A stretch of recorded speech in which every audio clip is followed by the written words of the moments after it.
I am very sorry guys, मैं बहुत late upload कर रही हूँ, बट मेरा दिन जो है वो 10 घंटा लेट ख़त्म होता है बिकॉज मैं रात को ज़्यादा पढ़ती हूँ।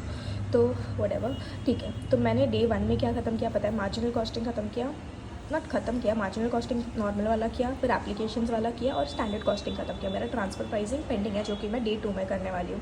तो ये जो देख रहे हो ना, ये एक क्विक सा रिविजन शीट है जहाँ पर आपका मार्जिनल का सारा टाइप ऑफ क्वेश्चन, अभी मार्जिनल में भी बहुत टाइप्स है राइट, कभी मेक और बाय डिसीजन आता है, कभी लिमिटिंग फैक्टर वाला होता है, तो वो सारे टाइप्स आप ये कर लोगे ना तो ख़त्म हो जाएगा आपका। Okay, see type of questions cover हो जाएंगे। फिर ये वाला पहले कर लेना, ऑब्जर्वेशन वर्सेस मार्जिन का जो टाइप है, इलस्ट्रेशन 4 है, डिफरेंशियल कॉस्ट का ये, this is easy kind of differential cost जो होता है, तो बस आप रीड कर लोगे तो भी हो जाएगा। फिर एक ये अच्छा खासा क्वेश्चन है इलस्ट्रेशन 18। फिर थ्योरी क्वेश्चंस 2 कर लेना, डिफरेंस बिटवीन ऑब्जर्वेशन और मार्जिनल कॉस्टिंग, इससे क्या हो जाएगा, दोनों का क्लैरिटी भी आ जाएगा, कॉन्सेप्ट भी क्लियर हो जाएगा।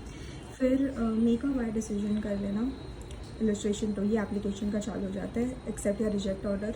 फिर ये इसमें देखो ये वाली जो करोगे ना, this is very basic question, इसमें आपको प्रॉब्लम नहीं होनी चाहिए करने में। अगर यहाँ पर प्रॉब्लम आ रही है दैट मीन्स आपका कॉन्सेप्ट वीक है। सो इसी को 2-3 बारी मतलब प्रैक्टिस करो सो दैट आपका कॉन्सेप्ट एकदम अच्छे से मस्त हो जाए। फिर उसके बाद आप क्या करना ना, ये जो रैंडमली जो है ना अपना इलस्ट्रेशन 4 से लेके इलस्ट्रेशन 26 के बीच में जो भी क्वेश्चन है ना, रैंडमली उसको सॉल्व करने लगो, ठीक है।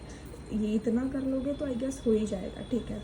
फिर उसके बाद ना इलस्ट्रेशन 13 जो है वो काइंड ऑफ इम्पॉर्टेंट है बिकॉज ये भी मेक और बाय डिसीजन का ही है, बट देन ये 2-3 बार मैंने आई गेस पास्ट पेपर्स में देखा था या कुछ, मेरे को सिमिलर लगा वो ऑटोमेटिक और सेमी ऑटोमेटिक वाला थिंग ही।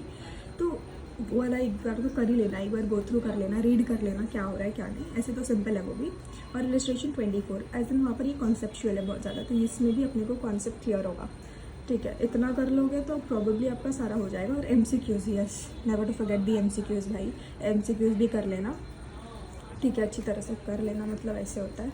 हाँ, तो MCQs होने के बाद फिर आपका मार्जिनल और स्टैंडर्ड वाला हो जाएगा। आज तक ट्रांसफर प्राइसिंग मैं डे 2 में करूँगी, तो उसका वीडियो प्रॉबेबली आज रात को या फिर कल सुबह में आ जाएगा।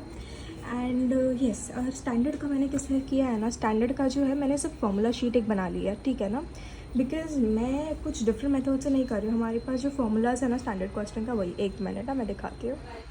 Yup, this is the basically पूरा फार्मूला का शीट जो मैंने बनाया है स्टैंडर्ड कॉस्टिंग के लिए, बहुत पहले बना लिया था, but this is very nice, ठीक है। तो यहाँ पर बेसिकली सी स्टैंडर्ड कॉस्टिंग जो है वो अपना क्या बताता है, प्रॉफिट वेरिएंस होता है, कॉस्ट वेरिएंस होता है और सेल्स वेरिएंस होता है। तो इसमें MA में अपने को क्या है, कॉस्ट वेरिएंस है सारा, ठीक है। तो कॉस्ट वेरिएंस में मटेरियल, लेबर, वेरिएबल और फिक्स्ड, ये सारे अपने को वेरिएंस निकालने आने चाहिए। कॉस्ट वेरिएंस के फॉर्मूलाज ये रहे, ठीक है। मैं एक्चुअली पॉज कर दे रही हूँ, आपको फॉर्मूलाज ही बाय हार्ट करना है तो एक बार आप स्क्रीनशॉट ले लेना या फिर इसी को एक ही बारी लिख के निकाल लेना।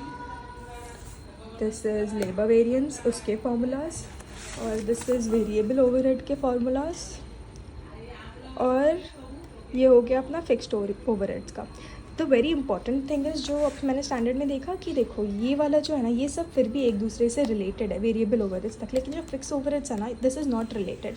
कई बार जब भी अपने को वेरायंस आता है ना, तो इट इज़ नॉट ऑलवेज़ कि जब भी अगर हमको नेगेटिव वेरायंस आ रहा है, जैसे कि 10 - 5 किया तो पॉजिटिव आएगा तो फेवरेबल होगा, फिर 5 - 10 किया तो नेगेटिव आ रहा है मतलब एडवर्स होगा, ऐसे नहीं होता। यहाँ पर डिफरेंट है, यहाँ पर आपको समझ होनी चाहिए, कॉमन सेंस यूज़ करना पड़ता है। तो इसके लिए मैंने लिख दिया है ग्रीन में कि कभी हमें अपना जो वेरिएंस है उसको पॉजिटिव लेना है, कभी फेवरेबल लेना है और कभी एडवर्स लेना है। तो दिस इज़ योर वेट। हाँ, चाहिए तो मैं एक शॉर्ट्स बना लूँगी जहाँ पर I am explaining this, and this is sales variance का, ठीक है। ये मार्जिनल के अगेन मैंने इंपॉर्टेंट पॉइंट्स ऐसे कुछ लिखे थे, बहुत पहले लिखा था मैंने ये, इट इज़ ओके, आपको पढ़ना है आप रीड कर लो एक बारी। This will help in concept building and that is it. और मैं सेकेंड वीडियो डालती हूँ सून, पहले पढ़ लूँ मैं। Thank you guys for watching, stay connected, subscribe, all the best, happy studying.